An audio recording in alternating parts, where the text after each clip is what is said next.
Greetings, everybody, and welcome back to episode 82 of Extreme Evocast, an all-purpose Pokemon podcast where we talk about news, trivia, and everything about Pokemon. There's a weird, cadence that I don't usually do on that intro for some reason today. I'm not sure. Maybe it's my mood. I'm in a great mood today. Of course, as always, I am your wonderfully bodacious host, Lillieceon, and yeah, I'm feeling good today. It's mostly because there's a billion things happening today. I'm excited about it, game-wise. All of them are completely unrelated to Pokemon. I'm excited to talk about Pokemon. There's been some really exciting things happening, recently that I'm looking forward to talking about. Really recently, a day ago, it just happened. So, I'm looking forward to it if you are. But some other stuff, I'm recording this on the 23rd of August, 2022, for you historians out there. First of all, it is the day that Genshin Impact updates to 3.0, aka Sumeru comes out, new big update, all new characters and world and everything like that. I'm excited. Also, I guess I should say, preemptively, I always say this, if my voice sounds a little bit different, if the space of the room sounds a little bit different, I am in a different room. So I moved into a new room in our apartment, in our house. So if things sound a little bit odd to you, that is why. But it shouldn't be too bad. It's a good room. It's spacious. It's pretty small, so it's pretty good for that. But also, again, completely unrelated to Pokemon, Morty comes out in Multiverses today. Just a lot of crazy stuff happening in games that I like. So I'm in a great mood. I have all day. I got a free day today. Get to record Evocast. I get to play some games and have a good time. And mood really affects. I got fantastic sleep last night, so I'm raring to go. I'm in a fantastic mood. Let's actually go and start this. So I guess the biggest thing to talk about right off the bat is that the Pokemon World Championships are going on right now. I missed it, unfortunately, or at least I missed the part that I was the most excited about, which was Pokemon Unite. I just completely missed it. I don't think it's actually going on anymore. Let me look this up. World Championships Day 4. That was the most recent one on the 21st. Today features the finals for Pokemon TCG and Pokemon VGC. Where was Unite? Did Unite end? I think the whole thing is over, isn't it? I'm going to look this up right now.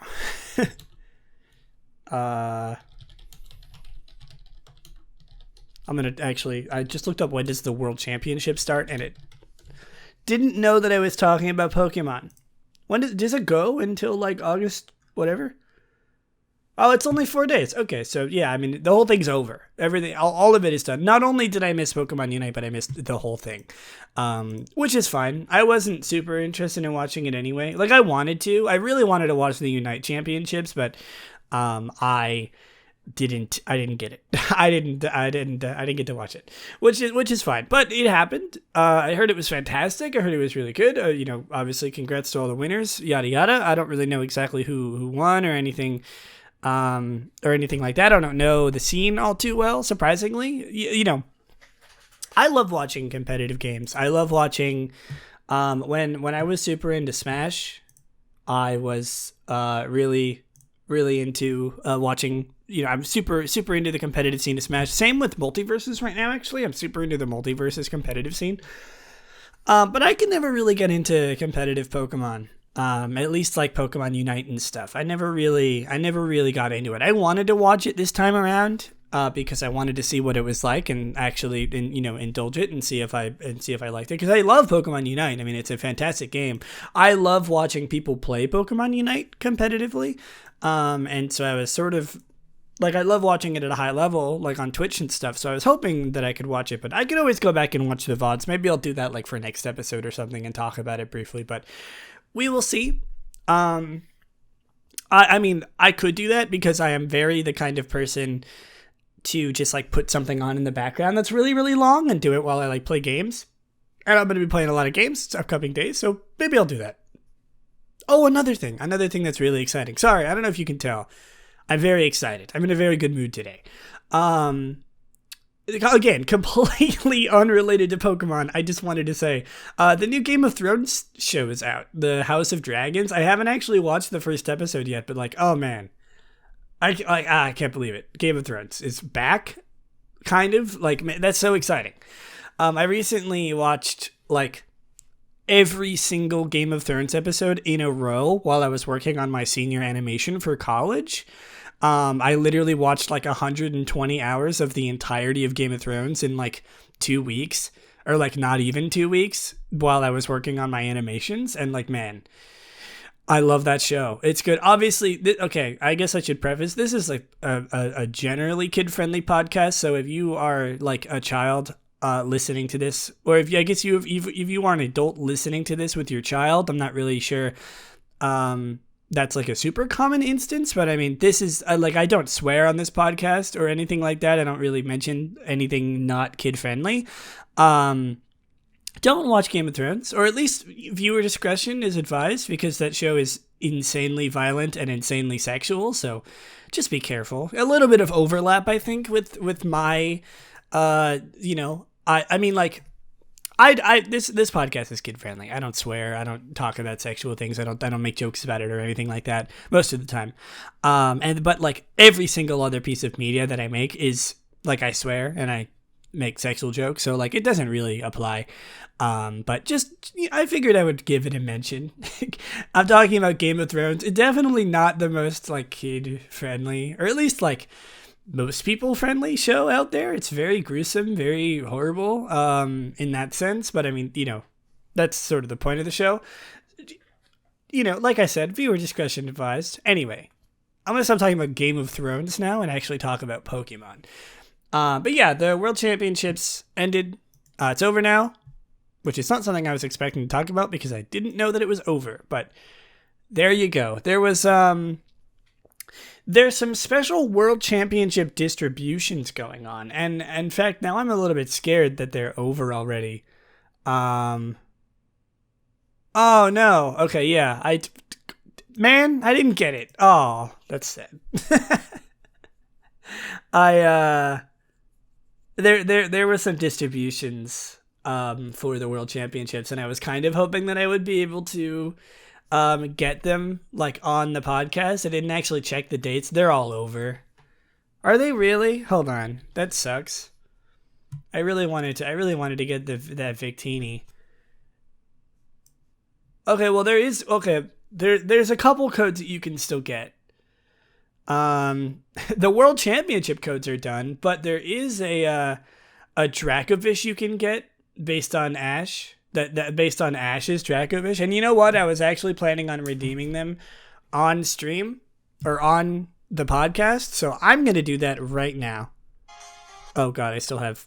Sorry, is someone inviting me to play Pokemon Unite right now? They are. I don't even know how long this game has been open for. Also, there's a Pokken tournament trial? Weird. Okay, I'm going to open Pokemon Sword right now. I cannot remember the last time I opened it on my main account. And I'm going to get this Dracovish right now. And if you're listening to this and you haven't gotten it yet, it's only... it ends in a day from when this podcast is going to be out. So go do that right now. Oh, sorry. This is probably really loud. I want to do this right now on this podcast. First of all, because I think it's funny. And second of all, because I don't want to forget. And also, I want to remind you. Get a mystery gift. Get with code password. The code is, I'm going to read it out to you as I type it in. We're connecting. I should have Nintendo Online. I do. It is GANJ0 UAG. What is this word? O 882. What is this? Ganjoag. Oh, sorry. Excuse me. I'm not even gonna try. Did I do it right? The code is incorrect. Huh? This isn't Sword and Shield, right? Can I just do it from the internet? Did I do it wrong? Hold on. I gotta try this again. Ah, I did it wrong. I forgot a 0 in there somewhere. I think. Yeah, baby. Dracovish time. I don't even play this game anymore. Like, Sword and Shield, I mean. Especially not with Scarlet and Violet on the horizon, but... Whoa! By the way, actually, I did want to say, while I sort of relish in my, my new Dracovish, I do want to say, I guess this is sort of the first announcement that I'm doing on this, on this podcast, or anywhere at least, but I have been in the process of revamping my Twitch channel. If you remember, if you've been sort of following me on places, I haven't had the opportunity to stream because I was in college and I was busy. And also I was moving into a new house and, you know, things were busy for me in that sense. I was trying to get a job and things like that. But over the course of that time, I have been revamping my Twitch, doing new art for it, doing, polishing things up. At the time of recording this, it's not done yet. But this is my sort of announcement that I am going to try my hardest, and I will probably do it even if things aren't done yet. I want to stream Scarlet and Violet. Because I streamed Sword and Shield. I didn't stream Legends Arceus. But I did talk about it, but I want to stream Scarlet and Violet. And so if the time is coming around and you're sort of refreshed, I'm probably going to remind you up until the time, so don't worry about that. But I'm going to try my hardest to get as much of my Twitch revamped as possible. And then I'm going to stream it. So if you want to sort watch me play the game, watch me do my reactions and stuff, I'm sure I'm definitely going to talk about it on the podcast. But I mean, if you want my live reactions and you want to sort of just watch me, if you like my stuff, if you like my voice and you want to hear more of it, I'll be streaming on Twitch, twitch.tv/Lillieceon. I might be streaming before then. We'll see. I might make it my debut. I'm not sure. It all depends, but obviously it's not for a little while, so it won't be like a pressing matter, but just putting that out there for now, that is a thing that is coming. Also, like I said, don't forget to get your Dracovish, from Sword and Shield. I'm really sad that I wasn't able to get the Victini. I really wanted the Victini. There was a Victini for the World Championships, and it didn't work. So because it's done. So that is fine. Okay, moving on. Something funny. Yeah, there's actually really not that much to talk about today. This is probably going to be a pretty shorter episode, just due to the nature of things. With all the stuff happening, like the World Championships happened, and like all of the updates we got for Scarlet Violet, which is what I'm going to be talking about today. By the way, there was new Scarlet Violet stuff. Not really that much is going on. There is one more thing before we get to the more specific news. There was Pokemon Shuffle is to enter an end-of-life service for Nintendo 3DS alongside the eShop going offline. Starting March 31st, 2023, you will no longer be able to have daily login bonuses or play in the ranked stages or obtain event stage data if you haven't already. If you change the date of your device after this, you'll be unable to play the event stages as well. You'll still be able to play the standard stages after this. So Pokemon Shuffle is almost an 8-year-old game at this point, is surprisingly, or to nobody's surprise, getting shut down because of the 3DS sort of the eShop going offline and whatnot. So rip. I'm saluting if you couldn't tell. I'm saluting right now. You can't see me, but I'm saluting right now. for poor old Pokemon Shuffle. Anyway, let's see. What do we got? Pokemon Go. The Community Day happened. The Zigzagoon one. We don't know what the next Community Day is going to be, I don't think. Is it? I actually don't know. That might not be true. We might know what it is. Let me see if we know. I think I might have talked about it last time. Do we know? We know the days. September 18th is the next one. Nope. We don't know. So, I mean, this Galarian Zigzagoon one happened, like, literally, I'm pretty sure, like, just last week. So, it's only been a little while since that. But it did happen. You could get Obstagoon, you could get the move Obstruct, and it could be shiny. I was going to talk about the World Championships tie-in for Pokemon Go, but I'm a little bit worried that it's not going to be applicable. Yeah, nope. It happened. It ended today, or it ended the day that the championships ended. Dang, man, I missed all this stuff. That sucks. I don't, I usually like to sort of be on that. I apologize for being sort of like a couple days late with this stuff. I would have even like recorded it. I guess it doesn't matter when I record it because it wouldn't have actually been happening. But like, I wish I talked about this last week. Sort of the downside to having an every 2 weeks podcast. Sometimes I'm just gonna miss stuff, which is unfortunate. And most of the things I have to talk about today are actually the like World Championships tie-in. So that things might be a little bit shorter than usual. Lastly, for Pokemon Go, there's details for the Pokemon Go Safari Zone in Goyang, South Korea, from September 23rd through September 25th. It adds Shiny Spritzy to the game. Ticketed players will get 3 additional special trades. Have trades require 50% less Stardust. Special research and have special research, event field research, and incense that will last 8 hours. And there's like an absolute buttload of new like Pokemon that will be spawning in the Safari Zone. They do the Safari Zone every so often. Nothing crazy. Nothing like crazy new, but that is going on. And you can get Unknown in Goyan, which is kind of fun. And Goyan, I guess. All right. I'm gonna take a sip of my coffee. I've been moving fast today. I'm in a great mood.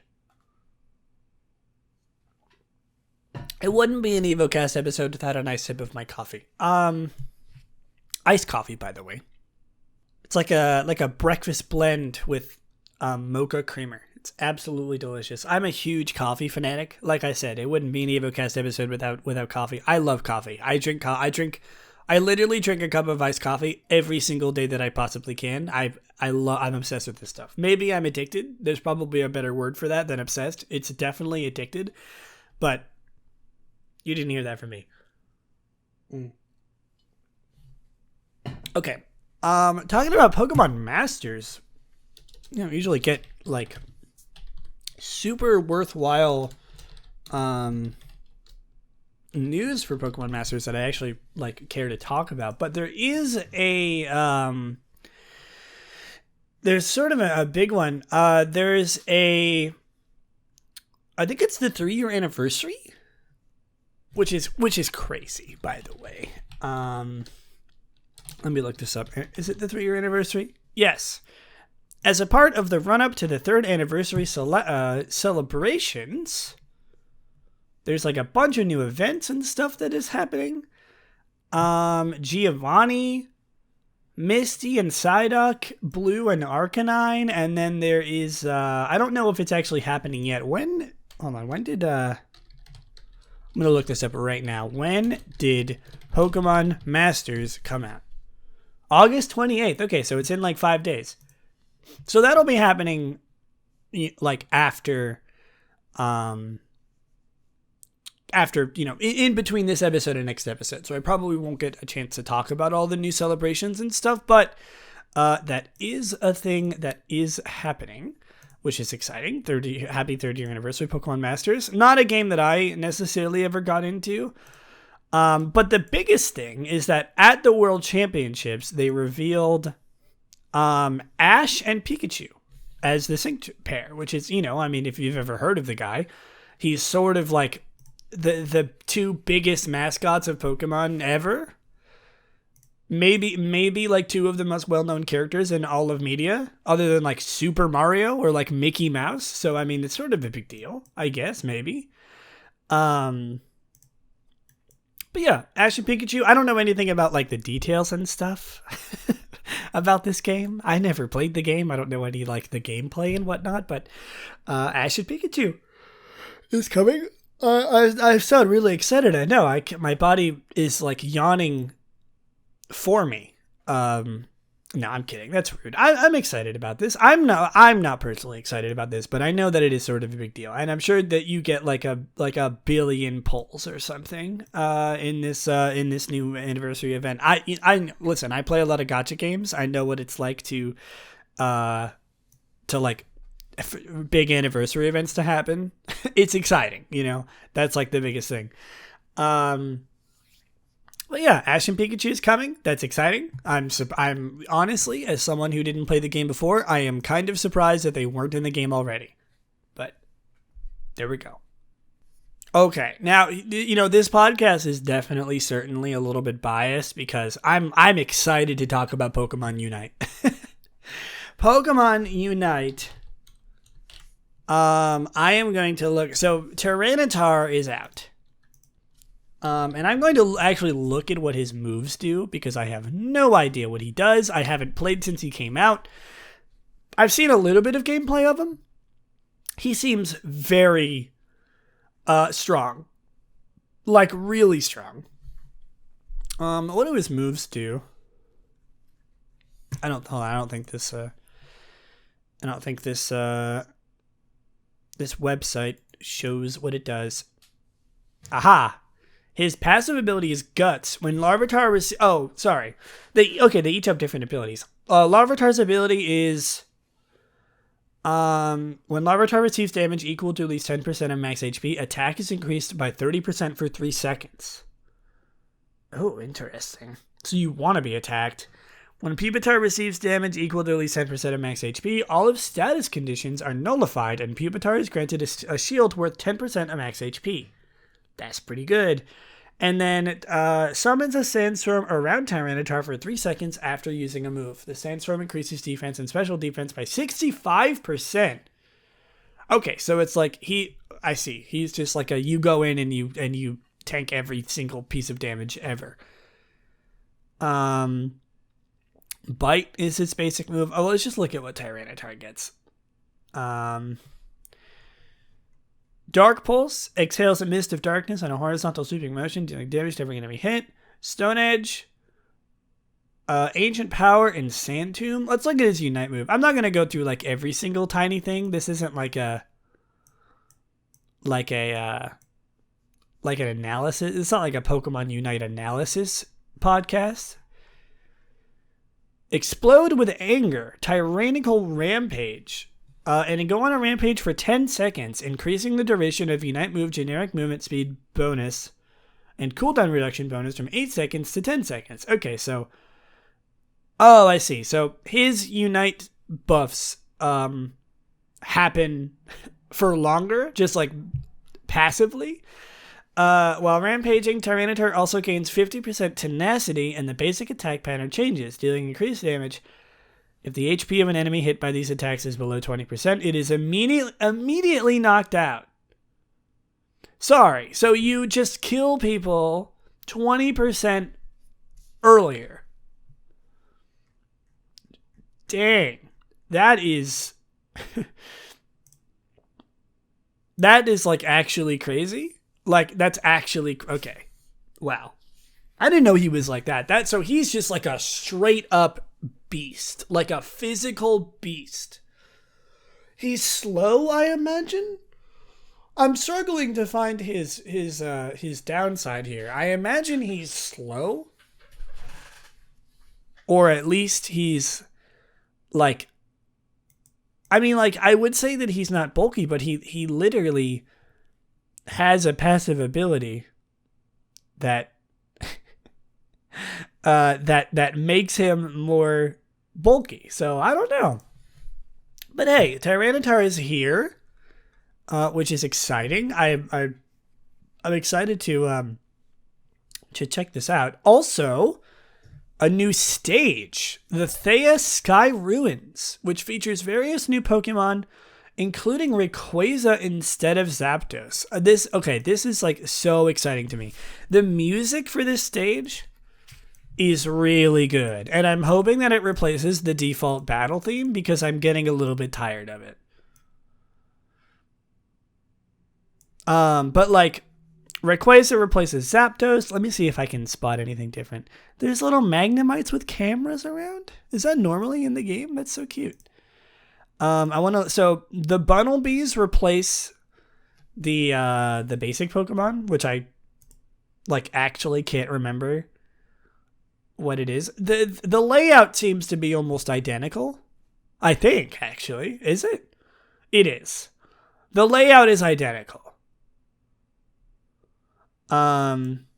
There's a Natu, there's an Aselgor and an Escavalier on the top and bottom. There's a Baltoy. These are just the wild Pokemon. Bunnelbees. What replaces the Audino's? I don't know why I said that name so weird. Is it going to show me? It's not going to show me what replaces the Audino's? Hold on. Surely they show it at some point, right? I don't think they do. We're never going to know. They show like every single other wild Pokemon except for Audino's. Let me see if I can sort of sneak a peek here. Oh, it seems like it's too far away for me to see. It's too like early in the game. The Audino's don't spawn at the top or bottom or like on the sides yet. Maybe it's the Baltoys? I have no idea. It doesn't really matter. I'm just curious. I like seeing Pokemon in Pokemon games. But it comes out on September 2nd, which is really, really exciting. And of course, Rayquaza replaces Zapdos, which I'm not sure is going to have any mechanical differences. It seems to just be a skin, but like that is really cool. I'm excited to see new sort of skins over the base maps because we've gotten a bunch of maps in the past, but none of them have ever replaced the core Pokemon and layout of the maps, which is what this does, and I'm excited about it. That is exciting to me. I'm looking forward to it very, very much so. I'm excited to get a new change of scenery.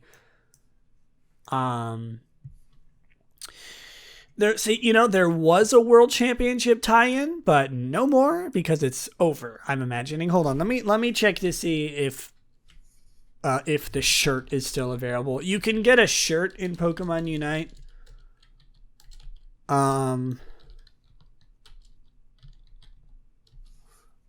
Let me see. There was a Pokemon Unite shirt you could get in Pokemon Unite for the World's Championship.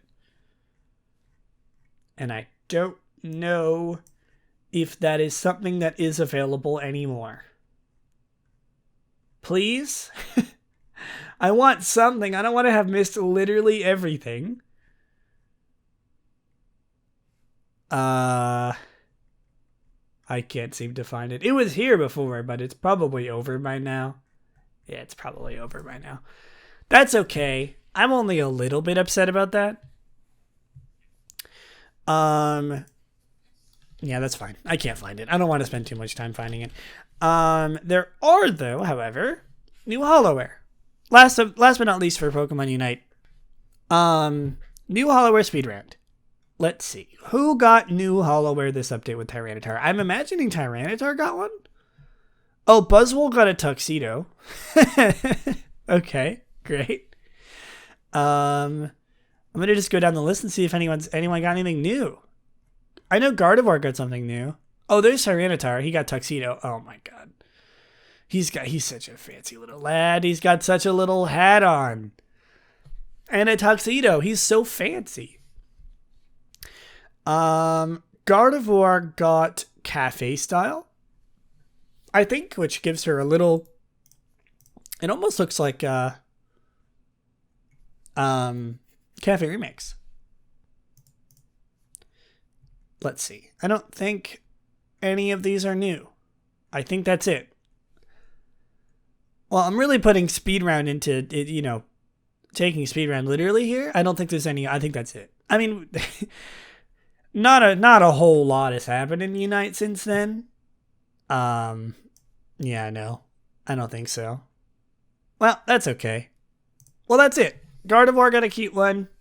Aegis got one. Hold on. It's like this is the new big one, I think, isn't it? Is it a premium Hollowware or no? Let me find Aegis. I knew that Gardevoir and Tyranitar got one, but I forgot that Aegis got one too. Where is he? There he is. Noble style. It's got like its own art, but I don't like its own render, but I don't think it's a premium one. Yeah, no, you can buy it. Excuse me, you can buy it for 12,000 or 1,200 gems. That's a lot of money for a skin. One thing I will say about this game, the skins are expensive, man. Like I'm happy to have my like McDonald's employee Glaceon. Did Glaceon get any new ones? I guess I would probably know, but I should check. I'm a little biased here. No new Glaceon ones. Hopefully we'll get some more Glaceon outfits soon. But Aegis got one. Noble style. I never really explained this. He's got again another top hat on. He's got a cape this time, which is crazy.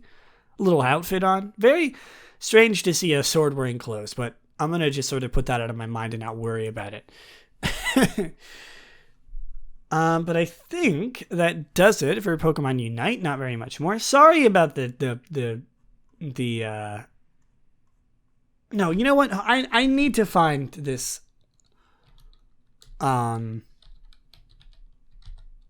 this code. I know that there's a new code for a shirt. I wouldn't have written it down if there wasn't. Like why would I write it down if there wasn't a new code? I'm determined to find this now. It is definitely here somewhere. This is all coming from Cerebi, by the way. Cerebi.net is like my major resource for getting news on Pokemon stuff.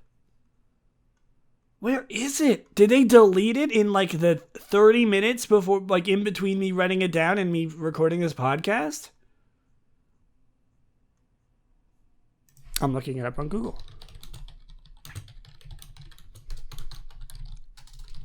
I'm looking it up on Google. You can now use the code WORLDS2022 to get your special Worlds themed shirt for your Pokemon Unite trainer. I found it. It is real. Until August 30th, I know what I'm doing right now. You have to listen to me like open Pokemon Unite again. Every time there's a code, I should just do it instead of just telling you about it because I'm gonna forget. I knew it. I knew there was it was real. It's not on Cerebi anymore. It's literally not on Cerebi anymore. I swear to God that or maybe it was never on Cerebi. I don't know. But you can get it now. I'm opening Pokemon Unite. You can use the code WORLDS all caps 2022 to get a shirt for your trainer. I'm probably never gonna use it. Do I have to update the game? I don't know if you can hear this. I don't have to update the game. That is fantastic. Come on. Oh? It froze for a second there? I just want to put my code in. Alright. I'm going to do my daily, Gachapon. What did I get? Doduo! Okay, anyway. Oh boy, where do I go to redeem a code? It's an event, isn't it? It's in like a really weird place. Gift exchange, here we go. I don't know why it's in events and not in like the settings, but enter gift code. All caps. World. Worlds 2022. Worlds Where's my numbers? Give them to me. Oh, my Joy-Cons are breaking. I need to get new Joy-Cons. Exchange. Yes! We got it! Where is it? Give me to my mailbox. I know you can't see anything. Mail. I have 9 friend notifications. Oh, it's people giving me coins. Okay, it doesn't seem like it's in my mail yet. That's fine. I'll get it next time I log on. That's fine. Oh, man. Well, there we go. Okay. Moving on. Let's get out of here. What's next? What do we got? Well, that's it for the games. Pokemon Unite, new stuff. Oh, that's right. There is they revealed a new TCG. I think. If I read that correctly. Where is it? Here it is. The latest news for Pokemon TCG showcasing the first details for the game as of Pokemon Scarlet and Violet. The returning of Pokemon EX. Oh, that's so good. That's so hype. These are once again needing to be evolved into, and the cards focus on the theme of comebacks. Their power will rival that of Pokemon V-Star. I'm going to watch a little short trailer. Pokemon EX is coming back? That's so good. That's so nice. There's Koraidon and Miraidon. Their card art is beautiful. Are they going to be EX? Yeah, there it is. EX, baby. Koraidon EX and Miraidon EX. That's so exciting. New standard coming 2023. All right, cool. Hey, new Scarlet Violet TCG. That's so exciting. With Pokemon EX coming back, that's what I remember from the days when I played Pokemon. Or the TCG. That's so exciting. They're tapping into my nostalgia, which is honestly not something I expected them to do. I really need to play the TCG. The TCG has been something that has been so, like, it's like a liquid in my hands, like syrup in my hands. It's like I can kind of do it so sometimes, but like it's just been something that I've never been able to grasp onto. I like it. I like playing it. I've played it a couple times in the past couple months, but like I never get into it where I play consistently, and I really want to do that. Maybe this will bring me back into it. Who knows? Okay, let's move on. That's it for the news for today. I am going to do merch today. I've sort of forgotten to do merch in the past like 2 episodes. I apologize for that. I just kind of forgot about it. But merch is back. Don't you worry about that. Most of this is coming from PokeJungle, twitter.com/PokeJungle. Thank you to PokeJungle for not sponsoring this episode, but giving me the information that I need in order to do the episode. First up, Pokeball-shaped Halloween buckets. And this is actually an affiliate link from PokeJungle. So I'm sort of like, they posted this because they have an affiliate link. And so if you want the Pokeball shaped buckets for Halloween, which is coming up, I guess, kind of soon. There's a lot of Halloween stuff on this list, by the way, which is like, I guess they're preparing beforehand. But if you want the Pokeball shaped Halloween bucket, either for you or for your kids or for your little brother or whatever, you can. Go to @PokeJungle on Twitter and use their affiliate link. Again, not sponsored, just figured I would give them a little shout out because I use their feed for most of my things. Next is BBC Ice Cream, which is a heck of a brand name. Pokemon X BBC Ice Cream Collection is now available. bbcicecream.com/collections. Ooh, Billionaire Boys Club. Excuse me. $275 for a BBC exclusive reversible sweater. $350 for BBC X Pokemon Pikachu and Meowth tie-dye circle rug. So these are like the big money. There's a hoodie. There's a Pikachu hoodie. There is a Mewtwo shirt. There is a Billionaire Boys Club Pokemon Pixel t-shirt. There's Mewtwo t-shirts. There is the reversible Pikachu sweater. And there is the Billionaire Boys Club Pikachu tote bag.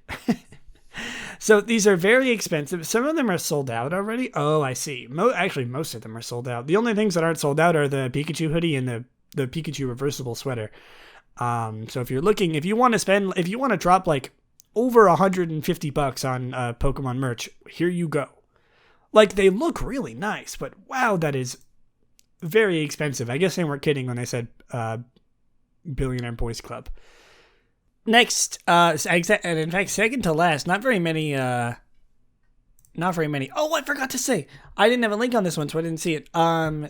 The McDonald's Happy Meals, the Pokemon ones are back. You can get like the Pikachu Happy Meal boxes. That I still have one of those, by the way.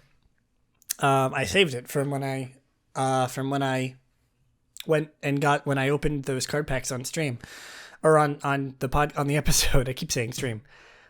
I still have it, and also they're back. You can get them again. I don't think you can get the TCG packs anymore, but you can get the you can get like little Pikachu and Pokemon toys and stuff. So maybe not as interesting, but still cool, still fun.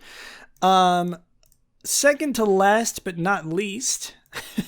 Once again, the Halloween merch, the Halloween hype is coming. I don't mind it. I love Halloween. I love Halloween time. There's a huge thread over on PokeJungle, at PokeJungle on Twitter for Halloween merch. There's plushies of Calyrex and Pikachu, plush keychains, like little lights, a Zorua hoodie, a Calyrex wood figure. So, like the wood figure from the game. I was like, why? What is that all about? Pikachu pumpkin mug, very cute. You can look at the whole thread and see everything. Essentially, there is a bunch of Halloween merch coming to Pokemon, which they do every year. It's not like it's a surprise or anything, but it is something interesting. And finally, for the only entry today in Plentiful Plushies is I didn't want to go too far back in sort of like the timeline. I know that I forgot like the last two episodes, so I haven't really been talked about merch or plushies for like a month or two. But I didn't want to go back too far because some of the things might either be not available or sold out. And so the only plushies recently that I could find are San-A, S-A-N-E-A, or E-I, expanding their All-Star Collection lineup. They've also announced 2 new cushion-style plushies, Dedenne and Rowlet. These plump plush pals are perfect for hugging. Nice alliteration there, PokeJungle. They're also stated for a November release in Japan. Big, plump Dedenne and Rowlet plushies. And of course, if you're intimidated by the only in Japan part, there are many websites out there. I forget the name of it, but PokeJungle, like, they support, or like they advertise this place that you can get Japanese only merch all the time. I forget what it is.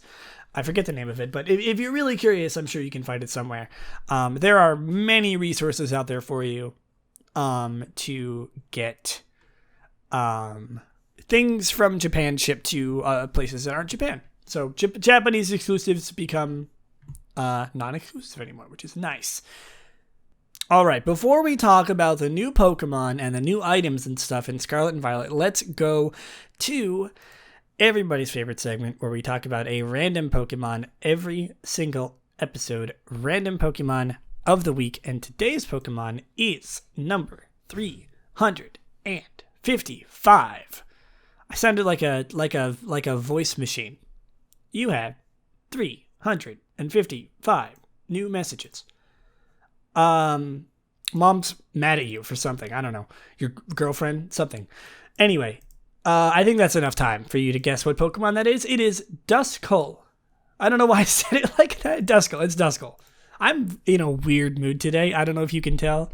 Sort of exemplified by my humor and weird ways of talking, which isn't necessarily new to me, but especially today. I don't know something is wrong with me. Duskull is a Ghost-type Pokemon introduced in Generation 3. It evolves into Dusclops at level 37, which evolves into Dusknoir when traded while holding a Reaper Cloth. In Pokemon Legends Arceus, however, Dusclops evolves into Dusknoir when exposed to a Reaper Cloth. Just exposed to it. Duskull is the Requiem Pokemon. I guess Requiem is sort of like after death. Weird. I guess that makes sense. It has Levitate or Frisk as its hidden ability. After Gen 6 though. Didn't have a hidden ability in Black and White. Gender ratio of 50% male, 50% female. It is 2'7" or 0.8 meters and 33.1 pounds or 15 kilograms. I don't think I talked about the weight or height of the last Pokemon of the week, random Pokemon of the week. I don't remember doing that last time. I'm not going to spoil the Pokemon in case you want to guess. But like, is that something I forgot to do? It sort of just like reminded me. I feel like I haven't done that in a while. Anyway, Duskull, I like this Pokemon. It was one of my favorite Pokemon back in the day when I was sort of just like a kid and I didn't really know all the Pokemon out there. I really, really liked Duskull. It's a really cool Pokemon. I mean, I love its like single eye. I think that if it had two eyes, it wouldn't be nearly as memorable. Like I like that it's like Dusclops and Dusknoir, how it's sort of like one eye taking up two skulls. I think that, or two eye holes in a skull. I think that's really cool. What is this guy's deal? I like, he's a cool little ghost. I like his skull. I like his little hood. Obviously, he looks like a personification of death. But like, what is this Pokemon? Duskull can pass through any wall no matter how thick it may be. Once this Pokemon chooses a target, it will doggedly pursue the intended victim until the break of dawn. That is horrifying, thank you. Duskull wanders lost among the deep darkness of midnight. There is an oft-told admonishment given to misbehaving children that this Pokemon will spirit away bad children who earn scoldings from their mothers. A glare from the single scarlet eye... Scarlet makes even burly grown-ups freeze in utter fear. It is a nocturnal Pokemon that roams around under the cloak of darkness. Making itself invisible, it silently sneaks up to prey. It has the ability to slip through thick walls. Let's see if there's anything new. Oh my god, it loves the crying of children. It startles bad children by passing through walls and making them cry. Oh my goodness, why? Why do you love this? What is wrong with you? If it finds bad children who won't listen to their parents, it will spirit them away, or so it said. I guess it loves children crying. I've heard that the children of Hisui all begin to behave once they've told the story of how this Pokemon roams about before the witching hour to spirit away misbehaving children. Okay, so it loves to just take children away. That is dark. I mean, you don't need me to tell you that, but wow. Great. Thanks, buddy. Thanks, Duskull. Didn't really tell me any information about like where this thing came from or why it is just like a ghost, but I guess, doesn't need an explanation, I suppose. Let's look at its mystery dungeon.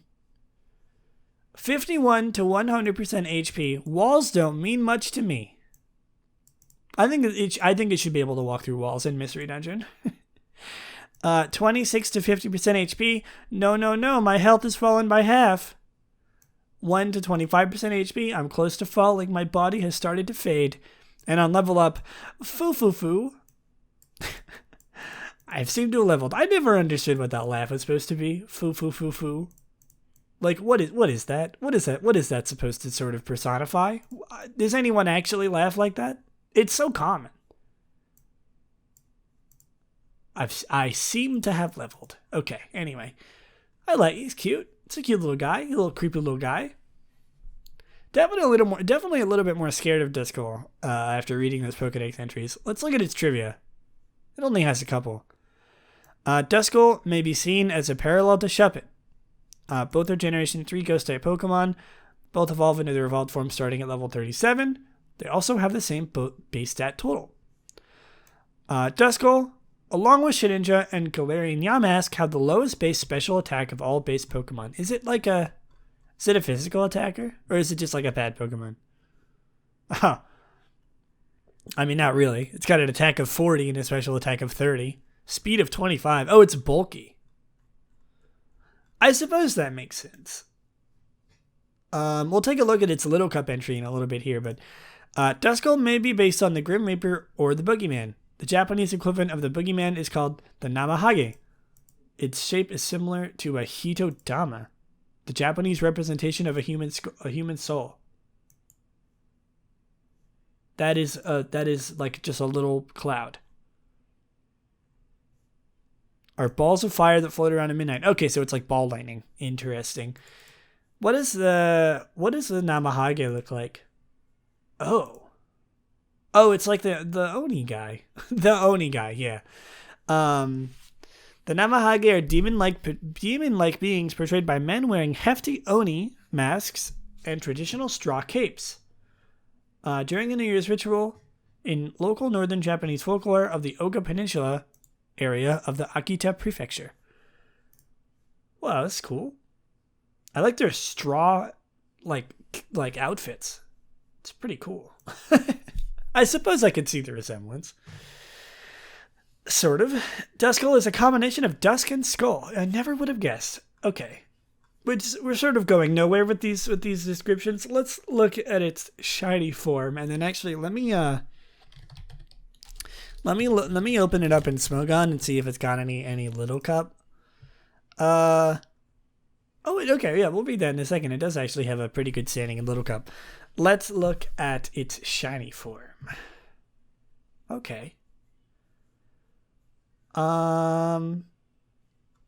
It is red. Interesting, by the way, that it's Pokemon Home render has its eye in purple instead of red, when every single other, like in its non-shiny form, every single other sprite of this Pokemon has its eye in red and not purple. But for some reason, the Pokemon Home one is purple. Could that possibly be a hint of Scarlet and Violet? New theory? I mean, its shiny is red, and it did describe its eye as scarlet. And in Pokemon Home, it's purple. I'm doing the thinking emoji face right now. I mean, it's just red. It's literally it. It just becomes red. Like its gray body is red. Nothing else changes. That's it. I mean, I guess it's a pretty like basic Pokemon. I would have liked to see its eye change color. Maybe like instead of its maybe they were supposed to be swapped in its Pokemon Home thing or something. I don't know. I think it would have been cool if like when its body turns red, its red eye becomes purple. Or even gray, maybe like a dark. I don't know. I like it, but it's not anything special. It's perfectly acceptable. I'm gonna give it a 5 out of 10 just because it's like, yeah, man. Yeah, it's red now. I guess its face looks like it becomes a little bit lighter, but that might just be. Actually, you know what? I'm gonna test this real quick. It looks like its face gets lighter. No, okay. In its Pokemon Home appearance, its face gets lighter in its shiny form, but it's not actually lighter in any of its sprites. So they're kind of not like correct most of the time, which is interesting. Okay. Oh, hold on. I guess it does have a couple. It does have a purple eye in some of its renders. In Pokemon XD, it has a purple eye. In some of its dolls, it has a purple eye. In some of its TCG artwork, it has a purple eye. Interesting. So I guess there is a little bit of like lore behind that, but weird. Well, okay. Let's take a look at its little cup format. I'm gonna just go to, I'm gonna just use the Sun and Moon one because it's not available in Sword and Shield.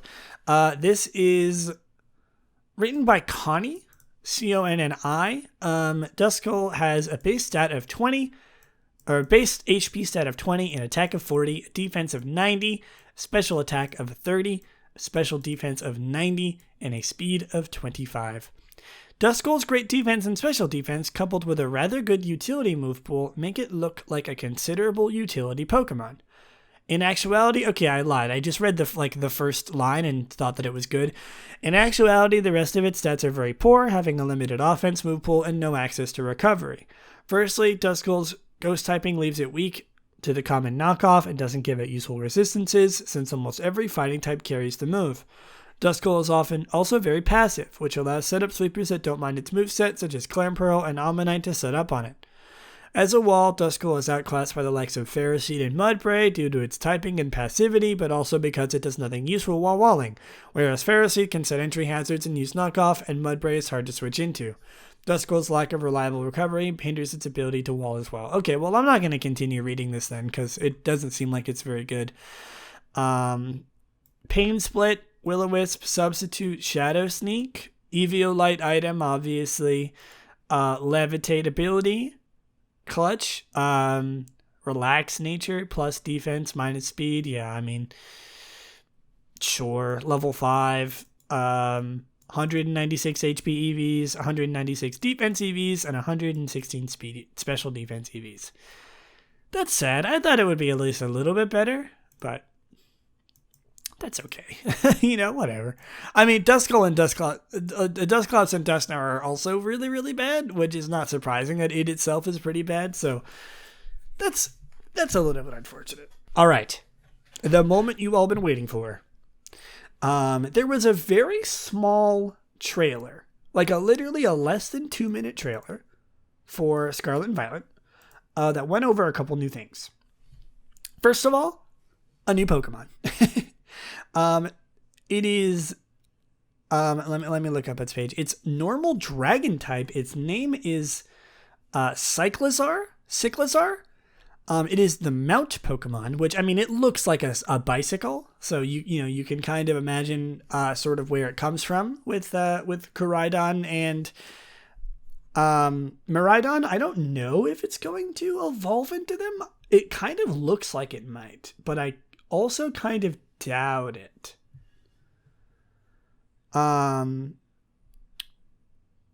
It has shed skin as its ability.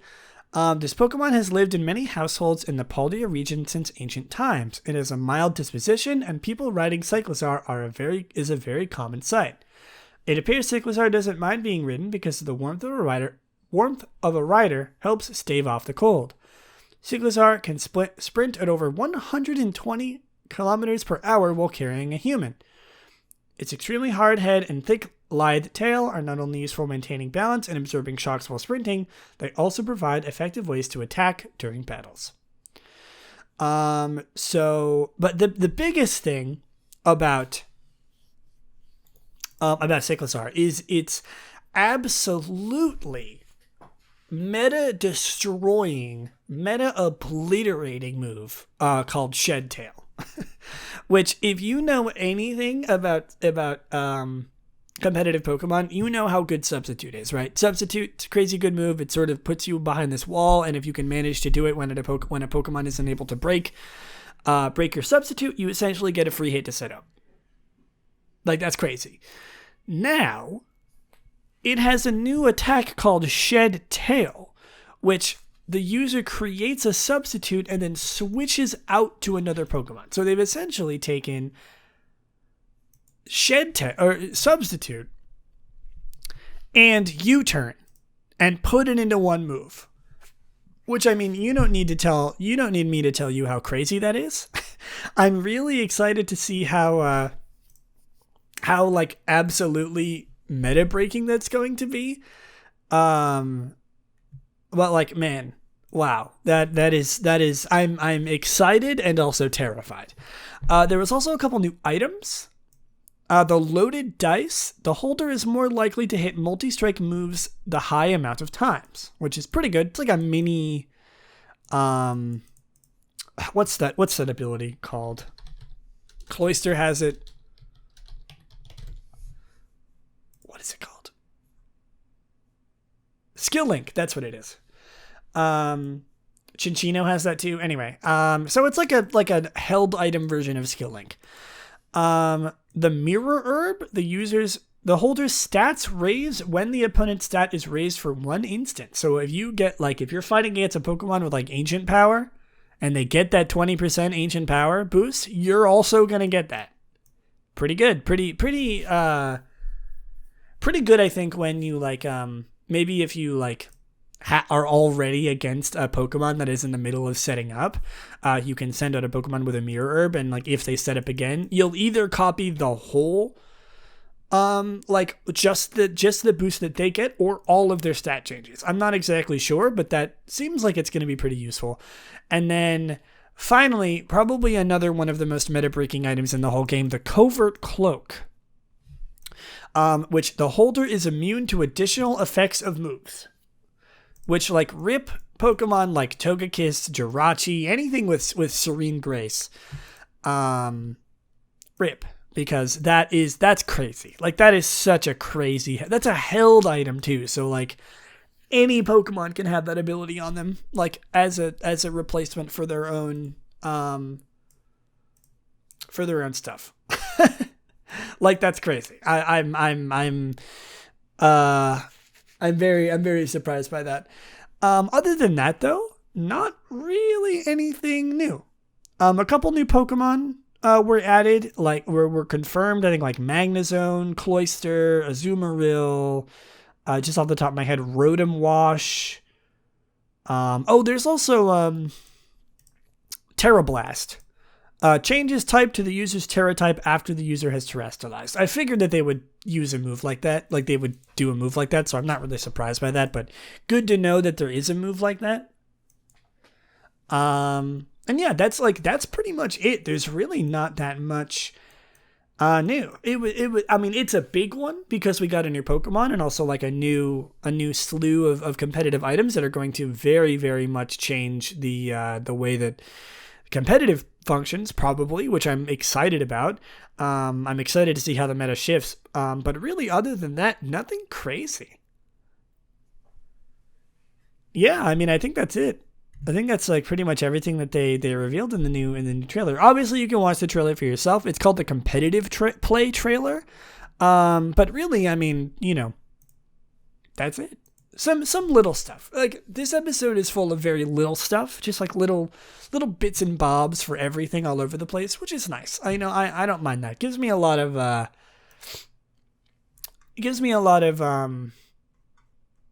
what's the word? Variety to talk about, I suppose. So I am certainly not opposed to it. And I suppose before we end off the episode, that's really all we have to talk about. But before we do that, I, of course, have to introduce you to everyone's favorite segment where we talk about a random move every single episode, and today's move is Roar. Roar is a non-damaging normal type move introduced in Generation 1. It was TM05 from Generation 2 to Pokemon Ultra Sun and Ultra Moon. Roar is a status move. It has a PP of 20, a power of nothing, an accuracy of nothing, and a priority of -6. Oh boy, we got a big one. Okay. This is a pretty pretty big sort of explanation of what this move does. If Roar is successfully used in a wild Pokemon battle by either Pokemon, the battle will automatically end. In a trainer battle, Roar has no effect. Roar has 100% accuracy and normal priority. If the user's level is less than the target's level, there is a chance that Roar will fail, between approximately 10% and 25%, depending on the levels of the two Pokemon. The chance of failure typically increases the higher the target's level is than the user's. Makes sense. And there's this like fancy formula here that I'm not going to go into, but there is a formula. When a trainer is in battle, Roar will now force the target. This is Gen 2. Roar will now force the target to switch with a randomly chosen Pokemon from its trainer's party. Oh, I see. So it actually just like didn't work in trainer battles. Interesting. If there's no Pokemon for the target to switch with, Roar will fail. Roar now has a priority of -1. I cannot say priority. Roar's chance to fail does not apply to trainer battles. However, in trainer battles, Roar will always fail if used before the opponent has made its move. If the player uses Roar against the red Gyarados or try to escaping from the forced wild Pokemon encounters at Team Rocket HQ, the move will always fail. In Generations 3 and 4, Roar now has a priority of -6. Roar will fail when used against Pokemon with the abilities Soundproof and Suction Cups or Rooted by Ingrain, and no longer fails if it is not used last. In Gen 5, in wild Pokemon battles, Roar will always fail if the user's level is less than the target's. In trainer battles, Roar will now succeed if it hits, regardless of either Pokemon's level. Roar is now affected by Magic Coat and Magic Bounce. If a battle with a wild Pokemon never involves more than one Pokemon on each side of the battle, Roar will fail if used by the player's Pokemon against a wild Pokemon. But if a wild Pokemon uses it against the player, it'll force the target to switch to another Pokemon in the trainer's party, regardless of the target's level. I love seeing the evolution of moves throughout the games. I love when moves do this because I love reading now it does this, but actually now it does this.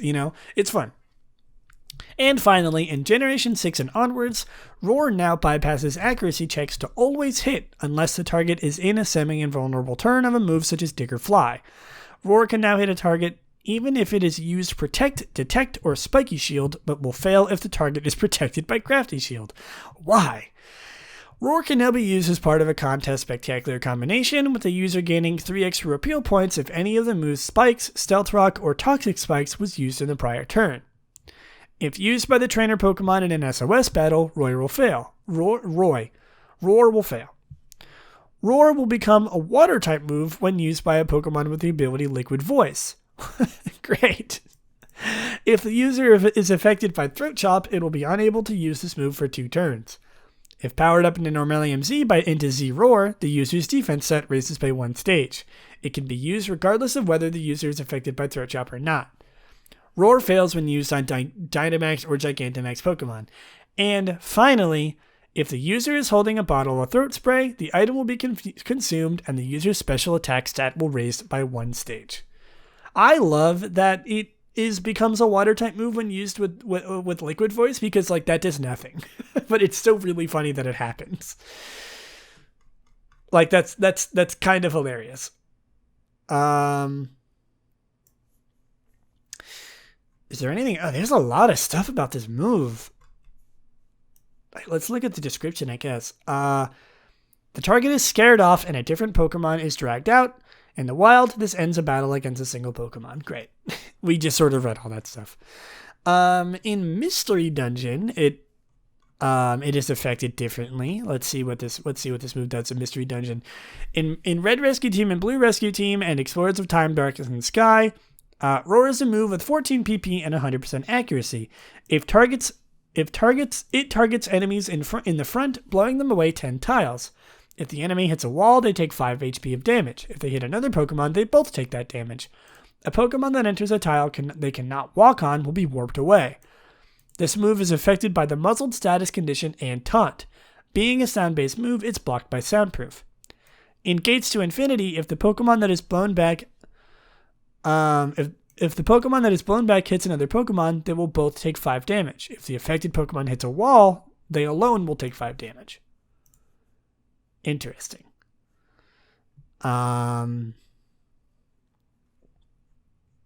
Okay. Any trivia?